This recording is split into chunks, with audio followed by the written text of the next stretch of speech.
The first sign that something was terribly wrong didn't come with a scream, but with a silence. A silence so heavy, so unnatural, that it seemed to swallow the sunlight itself. Imagine a warm, golden morning where the world outside is bursting with life.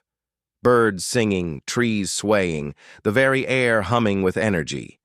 But inside one specific room of the Valmont mansion, the world simply stopped. This was the bedroom of little Arya. While the rest of the world woke up, Arya was fading away. She lay on her massive white bed, a tiny, pale figure lost in a sea of silk sheets. Her breath was shallow, her skin cold to the touch, and the light in her eyes was dimming, flickering out like a candle in a drafty room. Her father, Rowan Valmont, was a man who could command armies of employees and move markets with a single phone call. He believed that every problem had a price tag, and every solution could be bought. He had spent millions flying in the best specialists, the most renowned doctors, and purchasing the most advanced treatments money could buy. But money, for all its power, was useless here.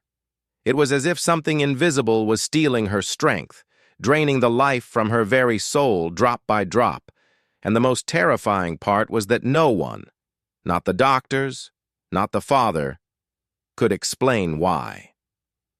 Rowan wasn't a cruel man, but grief had turned his heart into stone. After losing his wife in childbirth, he had built walls around himself, drowning in his work, believing that providing luxury was the same thing as providing love. But in that immaculate, sterile room, surrounded by expensive toys she never touched, Arya was dying.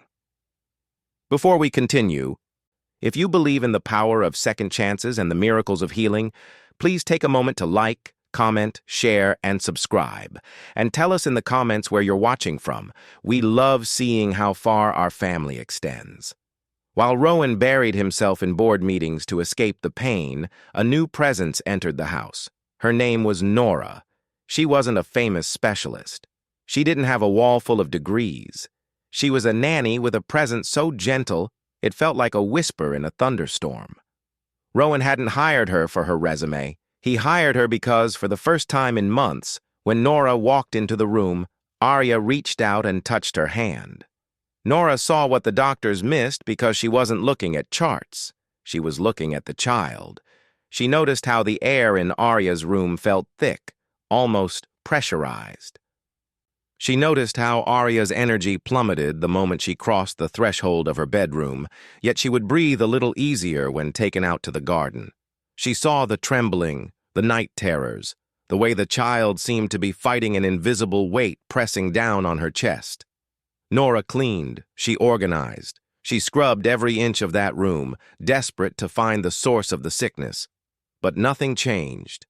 Until one afternoon, as the sunlight flickered across the floor, Nora's intuition screamed at her.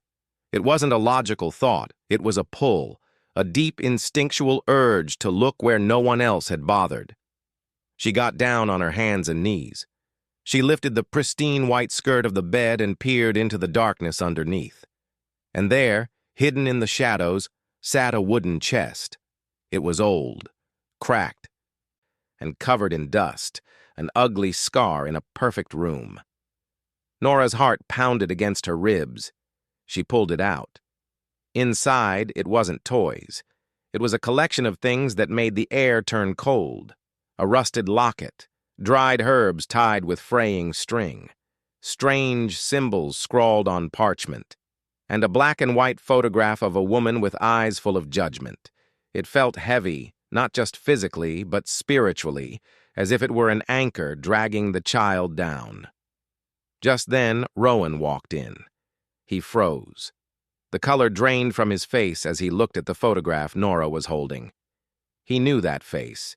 It was his late mother-in-law, a woman who had despised him, who blamed him for everything. He crumbled to the floor, confessing that years ago she had tried to place protective rituals around the baby, old ways, old magic, but he had ordered them removed. He thought they were gone. He thought science had won. But someone had put this box back, twisting a grandmother's misguided protection into something that had grown dark and parasitic in the dark. Nora didn't wait for permission. She removed the items, taking the chest out of the room, and the reaction was instant. It was as if the room itself exhaled. Arya stirred. For the first time in weeks, a flush of pink returned to her cheeks. Her breathing deepened. The heavy, suffocating pressure lifted, leaving only the clean scent of afternoon air. Rowan watched, tears finally breaking through his hardened exterior. He realized then that he had been fighting the wrong battle. He had been throwing money at a problem that required intuition. He had been trying to cure the body while ignoring the spirit. In the weeks that followed, the mansion changed. The silence was replaced by the soft sounds of reading, of painting, and eventually, of laughter. Rowan stopped working late.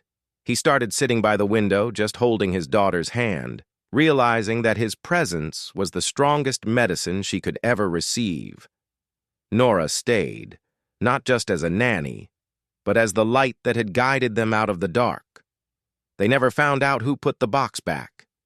But it didn't matter. The darkness was gone, banished by the simple act of paying attention. This story reminds us that sometimes the things that hurt us most are hidden in the places we neglect to look. It teaches us that love isn't about what you can buy, but about being present enough to see when something is wrong. What about you? If you were in Nora's shoes, would you have trusted your gut feeling even if it seemed irrational? Let us know in the comments below. And remember, sometimes the greatest healing begins the moment someone simply decides to care.